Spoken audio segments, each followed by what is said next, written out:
हाँ जी दोस्तों नमस्कार। और सब कैसे हो? बढ़िया। चलो बढ़िया। आपने चल रही थी कला संस्कृति क्लास में चल रहे थे अपने राजस्थान के दुर्ग या राजस्थान के किले। राजस्थान के किलों में आज हम पढ़ेंगे सिवाना दुर्ग के बारे में। सिवाना दुर्ग का निर्माण कब हुआ? तो वीर नारायण परमार ने करवाया था 954 ईस्वी में। 954 ईस्वी में वीर नारायण परमार ने करवाया था, जो राजा भोज का पुत्र था। इसका प्राचीन नाम है कुमथाना। कुमथाना था, जो जालौर की चाबी कहते हैं, इसे जालौर की चाबी कहते हैं। इसके प्राचीन नाम कुमथाना और जालौर की चाबी कहते हैं। इसके उपनाम है छप्पन की पहाड़ी।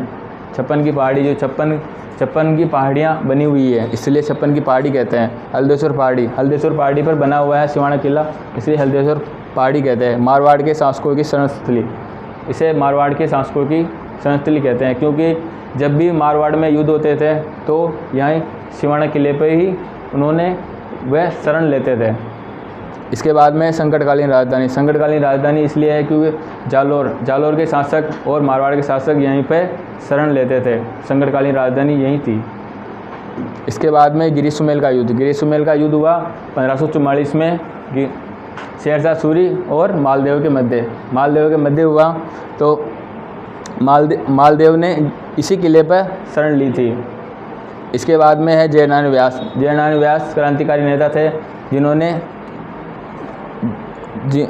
जिनको इसी किले पर बंदी बनाया था, या इस किले पर बंदी बनाया गया था। इसके बाद में इस दुर्ग में सिवाना दुर्ग में कितने साके हुए? पहला साका हुआ 1308 ईस्वी में।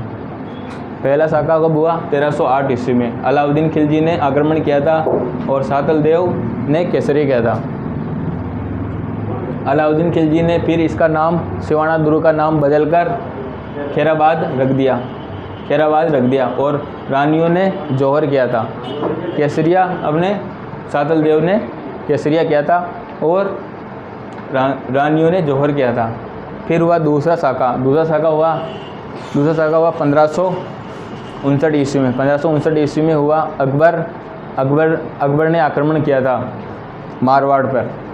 जो मारवाड़ का शासक था उदय सिंह, मोटा राजा उदय सिंह, और मोटा राजा उदय सिंह सिवाना आ जाता है और सिवाना में उनका भतीजा था वीरकला राय मलोद लड़ते हुए वीरगति को प्राप्त होता है या केसरिया धारण कर लेता है।